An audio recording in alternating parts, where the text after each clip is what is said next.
لله العالمين والصلاة والسلام على رسولنا سيدنا وشفيعنا وحبيبنا ومولانا محمد وعلى آله وأصحابه وعلى آله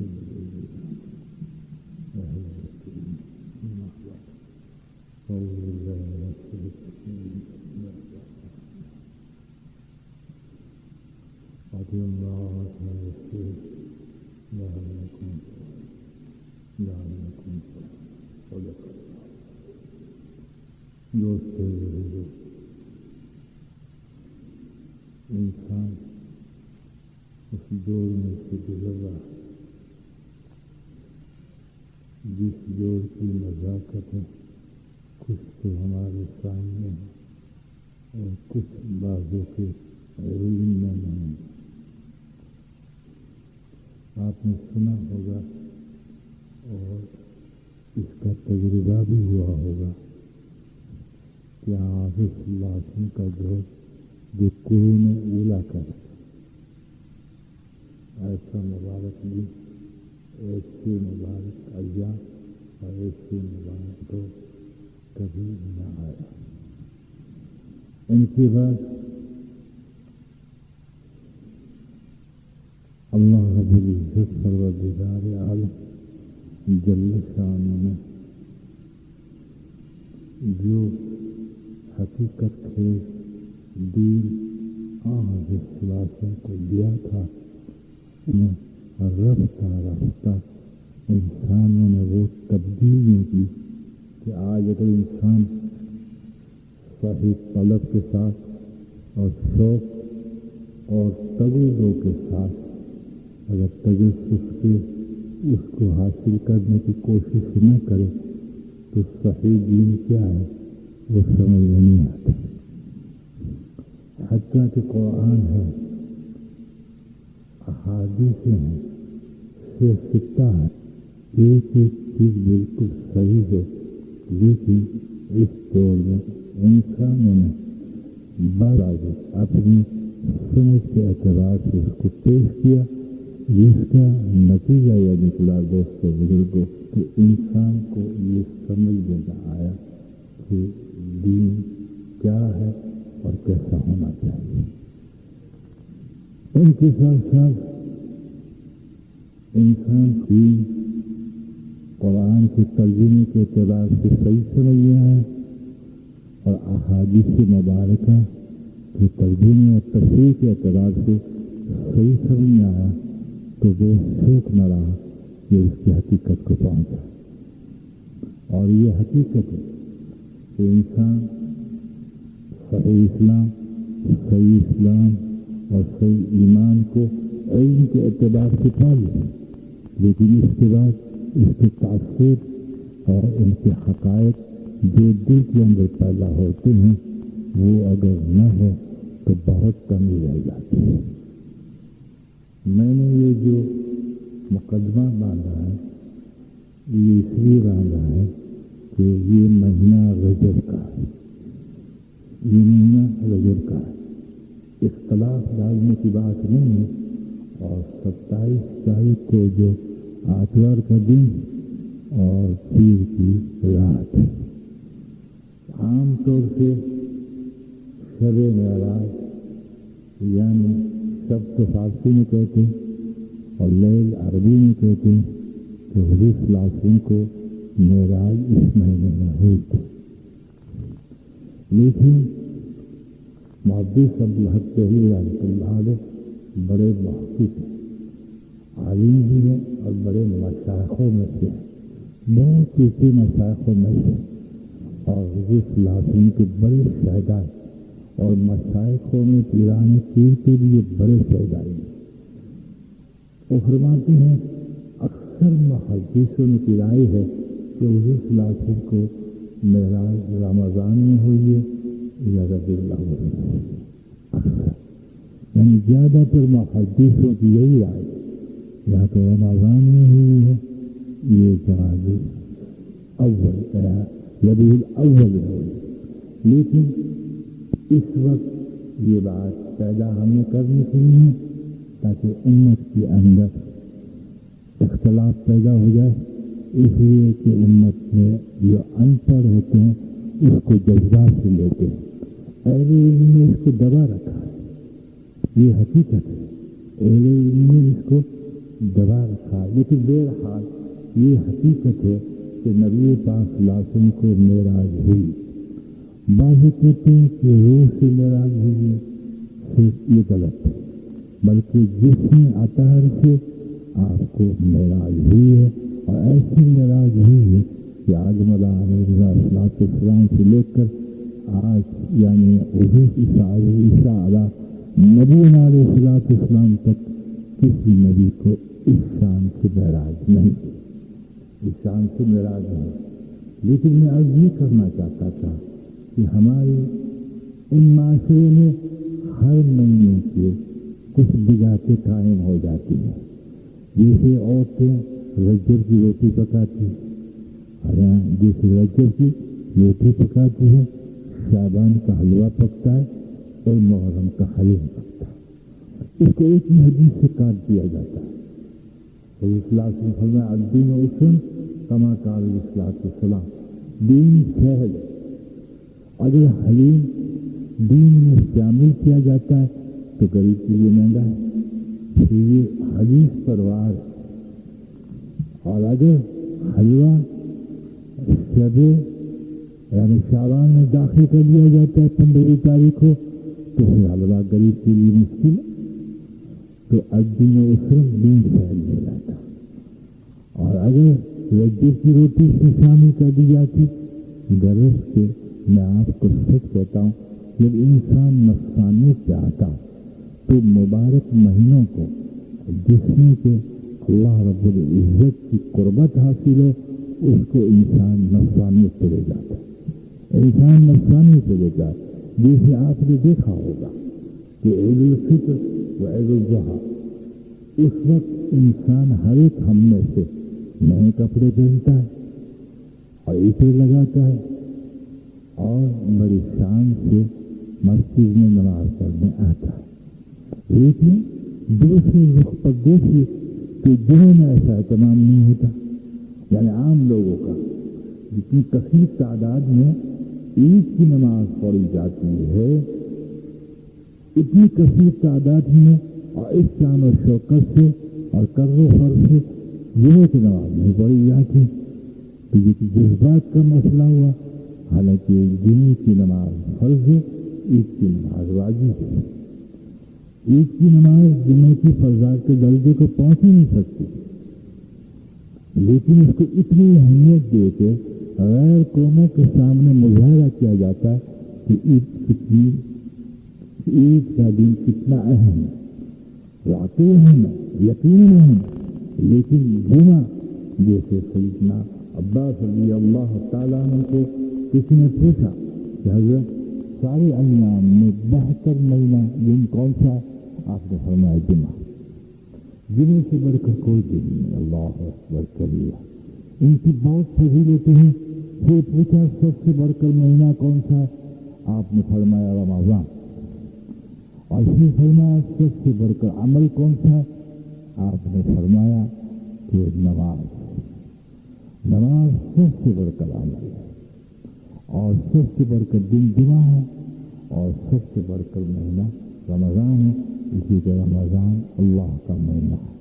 ایسے تو سارے مہینے اللہ کے پیدا کیے ہوئے، لیکن اللہ نے خصوص سے بخشی ہے. تو حضرت علی کرم اللہ تشریف فرمایا تھا صدقتا یا ام رسول اللہ صلی اللہ علیہ وسلم، اے حبیب پاک صلی اللہ علیہ وسلم کی چاچا جان، آپ نے سچا کہا. لیکن اس کا جواب اس طرح سے بھی ہو سکتا ہے کہ سب سے بڑھ کر وہ دن ہے جس دن آدمی ایمان کے ساتھ جائے، اور سب سے بڑھ کر مہینہ وہ ہے جس مہینے میں اللہ کے تقوی یعنی خوف سے آپ سے نکلتے ہوں اور روکتے ہوں، اور سب سے بڑھ کر عمل وہ ہے جو قبول ہو جائے. یعنی مابین اس سے کوئی ٹکراؤ نہیں. لیکن دوستوں بزرگوں، جو دور گزرتا گیا انسان ان مبارک مہینوں کو تہوار پہ لے گیا، اپنی خواہشات پہ لے گیا، اپنی نفس کی چاہت کے پورے کرنے کے لے گیا.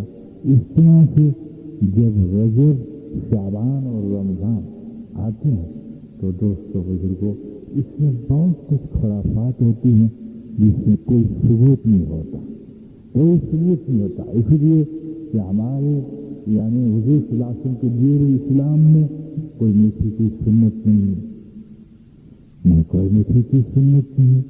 بعض کہتے ہیں کہ حضور صلی اللہ علیہ وسلم کو کدو بہت پیارا تھا، حضور کو تو اللہ پیارے تھے نہیں، 4 پیسے کی چیز کیسے پیاری ہو سکتی ہے؟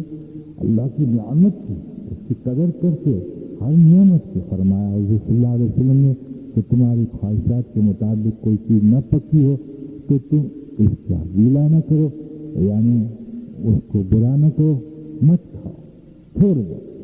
لیکن یہ قرار دے دیا کہ حضور صلی اللہ علیہ وسلم کو یہ کدو بہت پیارا تھا تو سن لیجیے، کدو آپ اس لیے کھاتے کہ آپ جانتے ہیں کہ کدو جلدی پک جاتا ہے، ہضم بھی جلدی ہو جاتا ہے، اور ایسے معتبر انسان اللہ والے آخر زبان نبی اس کو پسند کرتے تھے کہ وہ الحمدللہ ہر چیز فوراً ہضم ہو جائے۔ اول تو آپ کھاتے کیا تھے، تو یہ نہیں قرار دینا کہ آپ کو بہت پیاری تھی تو ہمیں یہ پیاری ہے، ہمیں تو گوشت پیارا ہے، مچھلی پیاری ہے، روزانہ کدو کھاتا ہے، لیکن کہنے کو فوراً کہہ دیتے، اس لیے کہ آپ کے افعال کی طرف اپنی رائے پیش کرنا ایک خطرے کی بات ہے۔ آپ کے اقوال اور آپ کے افعال میں ہماری رائے کا دخل بڑے خطرے کی بات ہے، بڑے خطرے کی بات ہے۔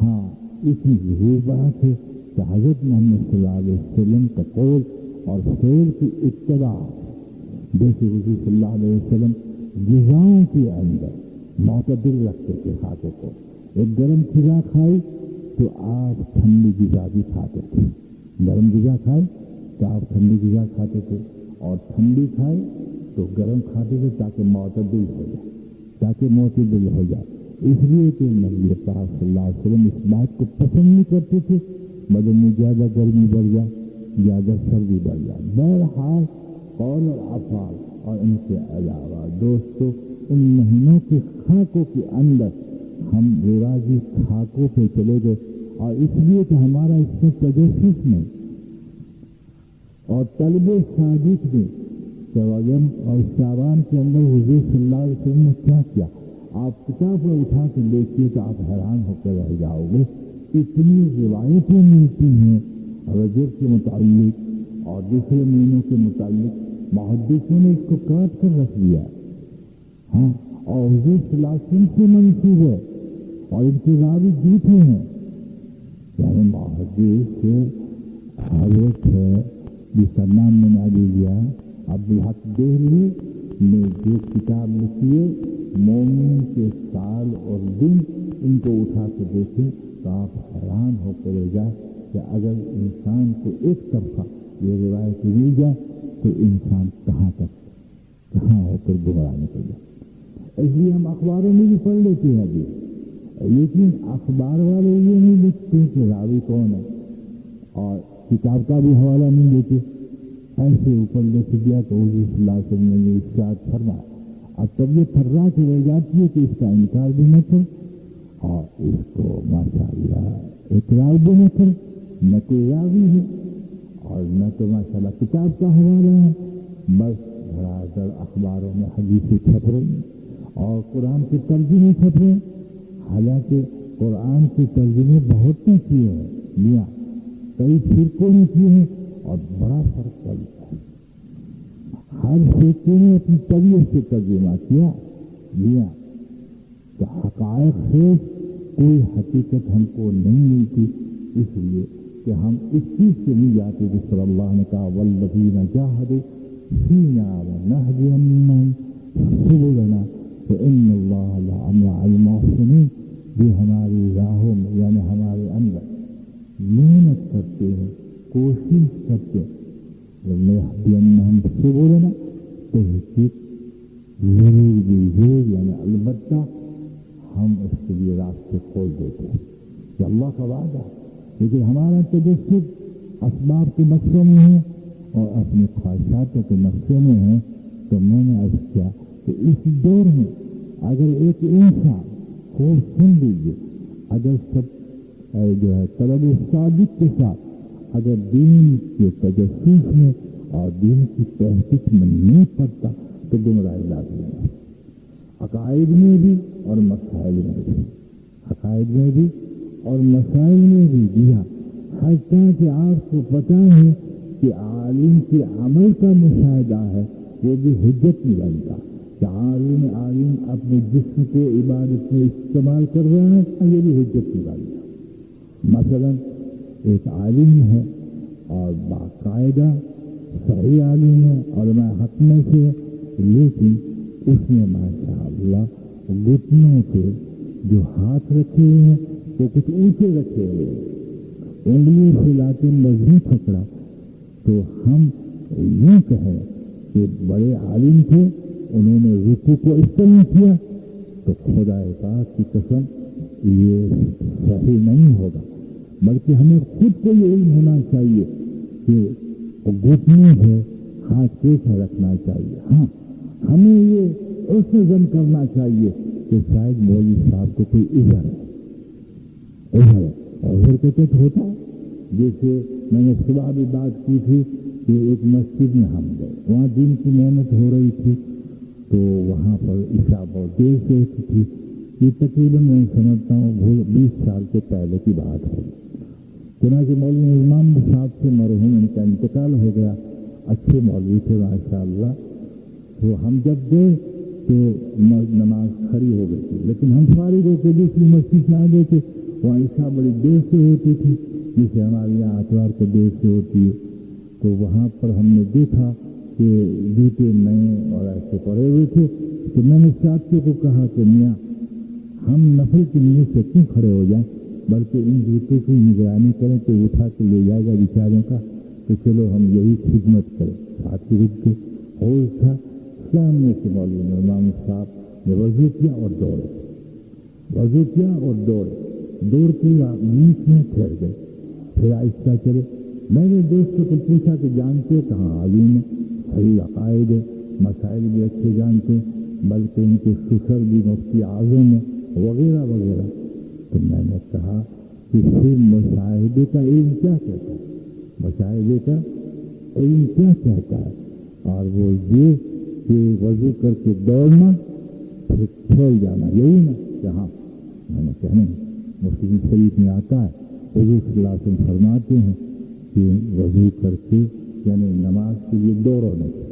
اس مولوی صاحب کو میں نے کہا ایک تو جذبات کے اندر کہ میں مسبوق ہو جاؤں گا، مسبوق اس کو کہتے ہیں کہ جس کی 1 رکعت یا 2 رکعت چھوٹ جا، اس ڈر کی وجہ سے جذبات کے استعمال کا علم کو بھول گئے، کیونکہ جذبات جو ہوتے ہیں وہ آغاز میں اچھے ہیں لیکن قانون سے مرتب نہ ہو تو جذبات تو کہیں کہیں رکھتا ہے انسان کو۔ محبت میں جذبات آ جائے تو ناز پیدا ہو جاتا ہے، جس لائن میں جذبات پیدا ہو جائے اس میں حضور کی اتباع چھوٹ جاتی ہے۔ حتیٰ کہ ماں کو دیکھیے، جب ماں جذبات سے آتی ہے تو بچے کی پیٹھ پر بوسہ لیتی ہے جہاں سے پھر کھانا نکلتا ہے، عجیب، حالانکہ یہ تو اصول تو نہیں، یہ جذبات نہ، اس لیے جذبات ہیں تو صحیح لیکن قانون مقدم ہے، چنانچہ وہ جذبات میں دوڑے۔ اور جب مسلم شریف کی حدیث کی تعلیم سے یاد آئی تو حضور نے منع فرمایا، روک کے آہستہ چلے۔ انہوں نے کہا دوستو بتاؤ یہ عالم کا فیض قابل اتباع ہے کہ نہیں؟ بس اس لیے کہ ہم زحمت اٹھانا نہیں چاہتے، اس لیے خدا عالم نہیں کرتا تھا تو میں نے بھی کر لیا نہیں۔ حضرت محمد صلی اللہ علیہ وسلم کا قول اور فعل صحیح ہے۔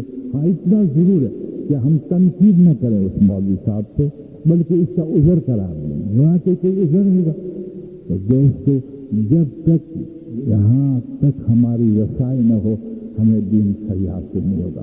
حتیٰ کہ یہاں تک کہتا کہ علم اس سے حاصل کر جو تحقیق شدہ علم رکھتے ہو، جو تحقیق شدہ علم رکھتے ہو، اگر تحقیق شدہ علم نہ ہو تو غفلت میں پڑ جائے گا۔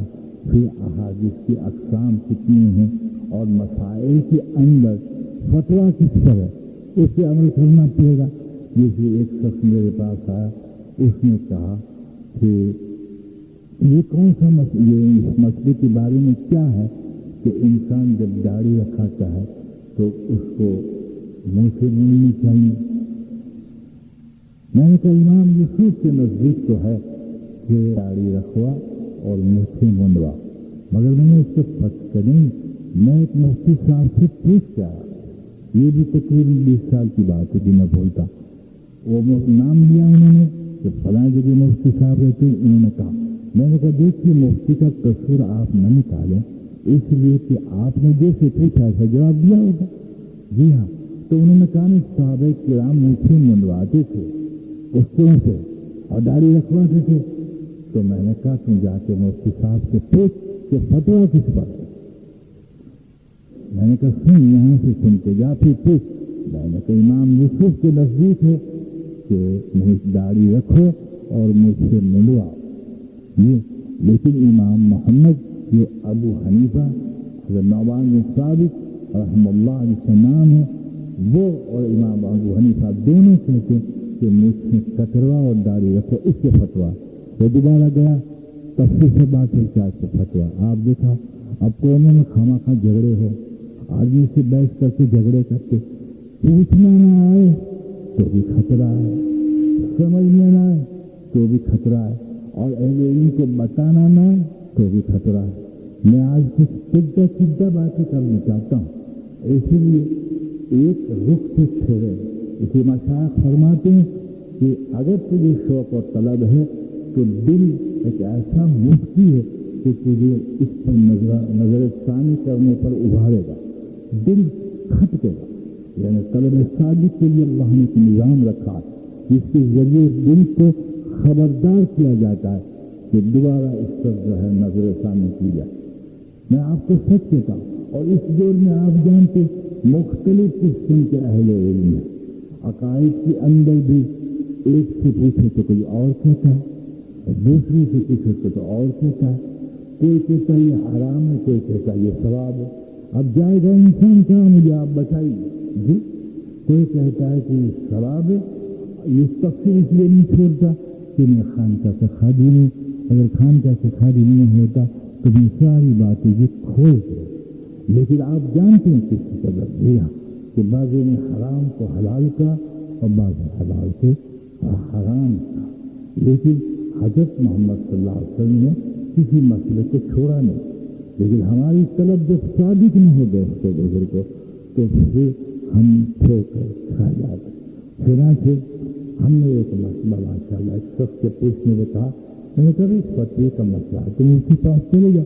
انہوں نے کہا کہ ہم نے جو حج کی درخواست کی اور اس میں ہم نے جو پیسے روکے اور وہ حج کا پیسے جو اس میں رک گئے ہیں اور ہماری یہ درخواست پاس ہو گئی ہے, تو آیا اس پیسے پہ زکوٰۃ آئے گی نہیں آئے.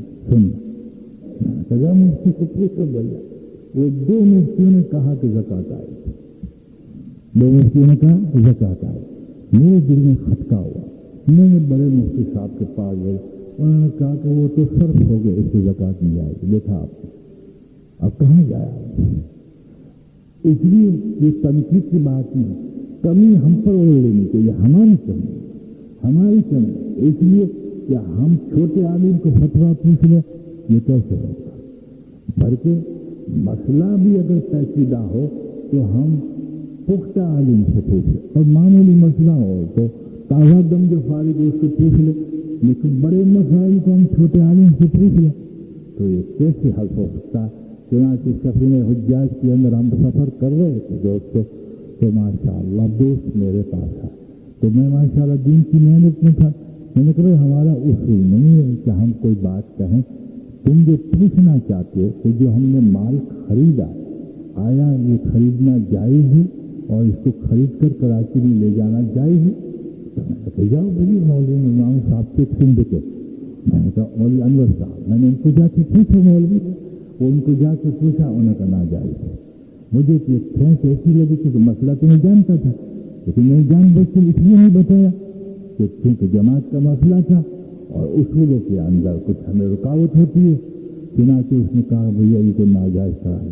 تو میں نے مولانا عبدالغفور صاحب رحمۃ اللہ علیہ کے جو خلیفہ تھے حضرت ماشاء اللہ ان کا نام مجھے یاد تھا، میں بھول گیا، ابھی بھی کراچی میں ہے، ضعیف ہے. میں نے کہا یہ بھی حج میں سفر کر رہے ہیں، اس کو جا کے آپ پوچھیں. انہوں نے کہا کہ بالکل جائز ہے، آپ ایسا کریں نہ جھوٹ بولیں، جھوٹ نہ بولیں، کسٹم کے سامنے کھول دیں، جو جائز مال خریدا وہ جائز. تو اس نے کہا صاحب عجیب. میں نے کہا یہی بات. تو کہا انہوں نے کیوں ایسا بتایا؟ میں نے کہا اس لیے انہوں نے بتایا ہوگا کہ وہ جوان عالم ہے، اگر وہ مسئلہ نہ بتاتے تو ان کو تھا کہ عالم نہیں جانتا اتنا مسئلہ، اس لیے انہوں نے اپنی طرف سے چلا دی.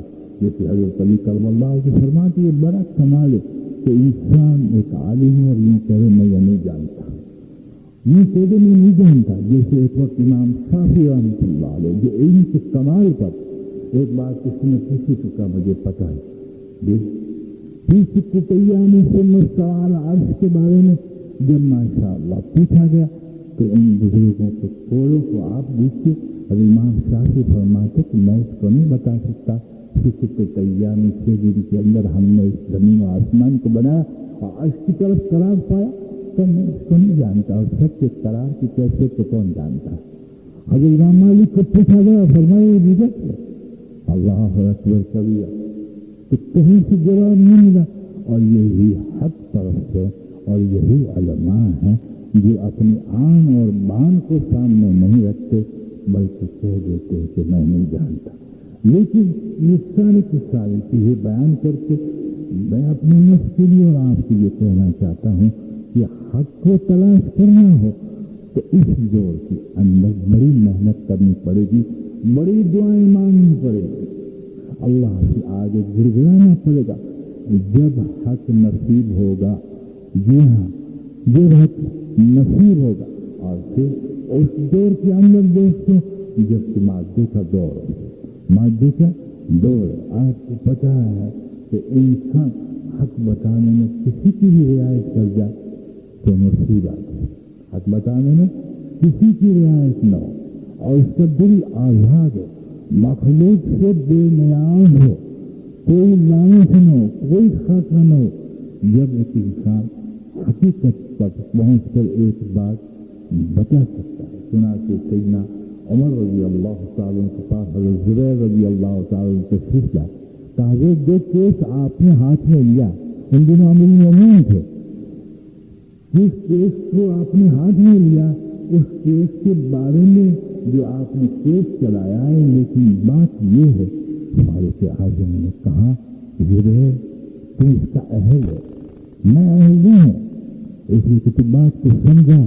میں کیسی نہیں حضرت کہ میں تجھے سپورٹ کرتا ہوں. عمر اس کیس کو نہیں چلایا، عمر اس کا اہل نہیں، زبیر کو اہل. اللہ اکبر. یہ متقی لوگ تھے، یہ اللہ سے ڈرنے والے لوگ تھے. اتنا ڈرتے تھے کہ کسی کو فتویٰ دینے میں، صحابہ کرام امامت کرنے میں، ورثاؤں کا حق بانٹنے میں بے پناہ ڈرتے تھے. لیکن آپ کو پتہ ہے اس دور میں نائی فتویٰ دیتے. جب مکہ مکرمہ کے اندر حضرت باغ کے پاس بیٹھا ہوا تھا تو حجاج حضرات عمرہ کر کے تشریف لائے اور وہاں معلم عمر اکبر تھے، وہاں پر بینچ بچھے ہوئے تھے. تو ماشاء اللہ حاجی صاحب تشریف لائے اور کہا کہ اب ہم کیا کریں، کیا سر منا یا سر کتروائیں. تو ایک نائی خود بھی بیٹھا ہوا تھا، پنجاب کا تھا، حج بھی آتے ہیں، کماتے بھی ہیں بیچارے. تو انہوں نے کہا 2 بال اڑا دو کافی ہے. میں نے کہا نائی صاحب آپ نے مفتی کا دعویٰ، آپ نے مفتی کا پروانہ کہاں سے لیا، 2 بال اڑا دو. میں نے کہا آپ کو پتہ ہے مصنون طریقہ تو سارا سر منڈانا یا چوتھائی سر کتروانا ماشاء. تو میں نے کہا کہ نائب مفتی بنتے اور حاجی جی نے ایسا ہی کیا، 2 بال اڑا دیے اور حلال نوائے. آج یہ عمرے کا کیا حال ہوا. جب میں ہوائی جہاز میں سفر کر رہا تھا سنا تو ایک عورت بیٹھی تھی. ایک عورت نے پوچھا کہ ہم نماز کے بارے میں کیا کریں، کب بیٹھ کے نماز پڑھیں، سمجھے، اور ہوائی جہاز میں نماز پڑھنا، نماز ہو جائے گی تو مجھ سے رہا نہیں جاتا، یہ رہا نہیں جاتا، یہی میری مصیبت ہے۔ اس زبان میں مجھے خدا جانے کس دکھوں کے اندر ڈالا ہے، اس لیے کہ حق جو ہے وہ تکلیفوں کو دعوت دیتا ہے۔ جس نے بھی حق کی بات کی وہ پس کے آپ تواریخ اٹھاتے ہیں، سب سے زیادہ انبیاء پس جاتے اس لیے حق سناتے، یہ کسی کی رعایت نہیں کرتے۔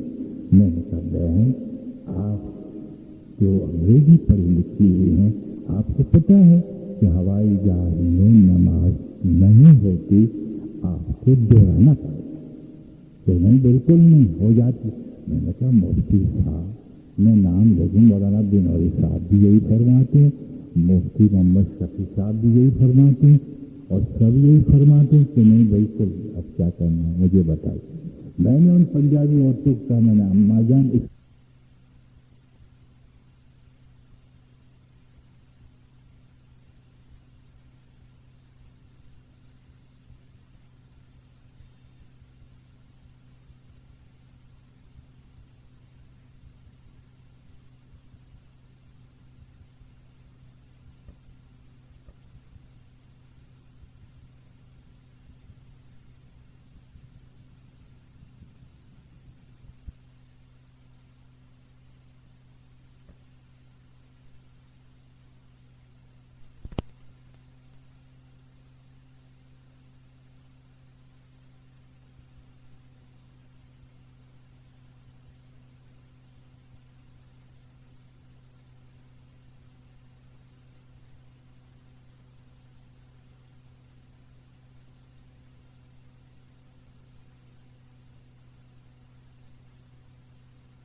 اب بتائیے صحابہ کرام کے گھوڑے پہ نماز کیسی ہوگی؟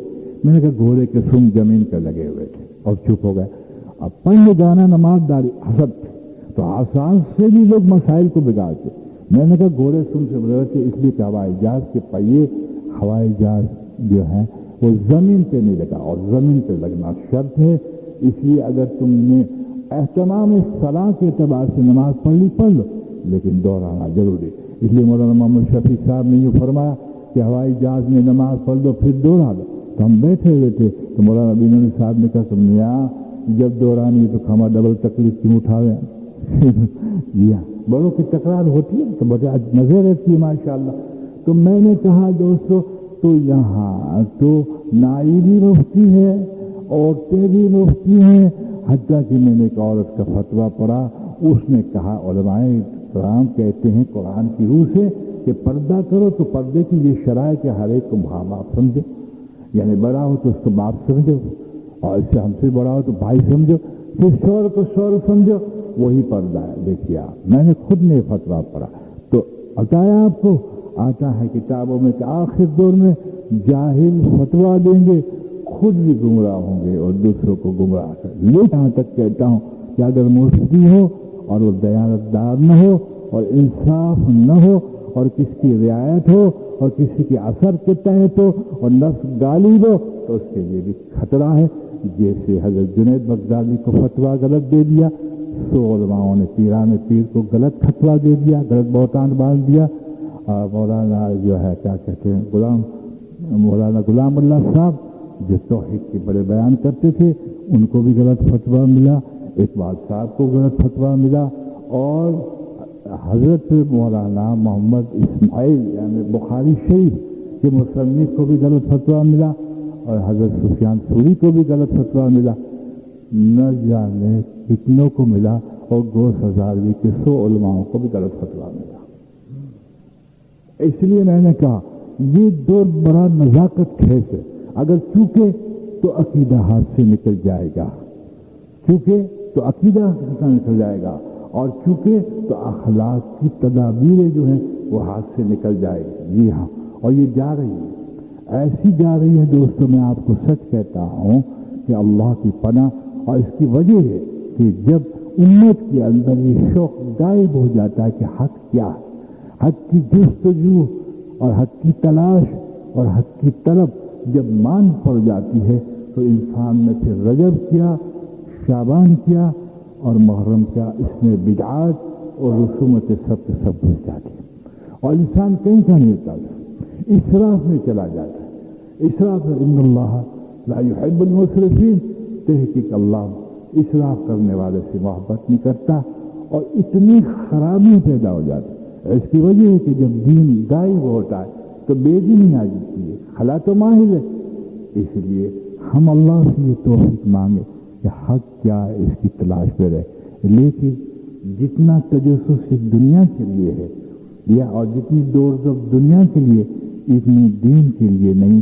حالانکہ دین معاف کیجیے گا زندگی کے جینے کا ضابطہ ہے، دین کھانے سے نہیں روکتا۔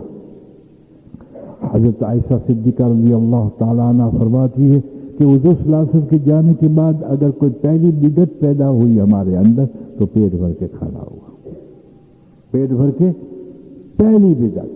اور پھر حضور صلی اللہ علیہ وسلم کے جانے کے بعد فرمایا کہ نبی پاک صلی اللہ علیہ وسلم نے فرمایا کہ مسجدوں میں آنے سے عورتوں کو نہ روکو، فرمایا اگر نبی پاک صلی اللہ علیہ وسلم آج ہوتے تو عورتوں کو روک لیتے۔ اللہ اکبر کبیر۔ آج اگر سرکار دو وسلم ہوتے، کون؟ جو صحابہ کرام کی عورتیں، اللہ ان کو دیکھا تو آپ بتائیے کہ اس وقت کا فتنہ جس کے بارے میں یوں کہا ہے اللہم انی اعوذ من فتنۃ النساء، حضور نے پناہ مانگی، اے اللہ عورتوں کے فتنوں سے بچا۔ جی ہاں، تو اس سے پردے کے مسائل کے بارے میں جھگڑے، اس پہ نئے فتوے، جی ہاں، اور کھانے کے بارے میں تمام نظام ایک تربرم ہے۔ ایک مسلم کیسے کھاتا ہے، کتنا کھانا حرام ہے، کتنا کھانا جائز ہے اور کتنا کھانا ثواب۔ جسے عالمگیر کے اندر آتا ہے کہ 4 درجے کھانے کے۔ عالمگیر جو مشہور فقہ کی کتاب ہے کہتا ہے اتنا کھانا کمر سیدھی ہو جائے اتنا فرض۔ کلو اشرب دلیل سے قطعی سے ہے نا، قرآن کی نص سے کلو اشرب، کھاؤ اور پیو، اللہ فرماتے ہیں کمر سیدھی ہے کھانا اتنا فرض ہے۔ آگے ماشاءاللہ فرمایا اس سے زیادہ کھانا ثواب ہے، جائز ہے، اور پیٹ بھر جانے کے بعد تن کر کھانا حرام۔ اور جب کھانے کے مسئلے نہیں ہو تو آدمی ہلاک ہو جائے گا، کہیں کا نہیں رہے گا۔ پینے کے مسئلے ہیں، کپڑے کے مسئلے، چنانچہ کسی چیز سے اسلام نے روکا، لیکن اسلام نے حضرت صلی اللہ علیہ وسلم کو جو دیا گیا ہے، اللہ نے تمام زندگی کے شعبوں کے اندر ایسے ضوابط دیے، سنو ایسے ضوابط دیے تاکہ اس کی صحت بھی برقرار رہے، ثواب بھی ملے، برکتیں بھی ملے، خیریں بھی ملے، اور اللہ راضی ہو کر اس کو جنت بھی عطا فرمائے۔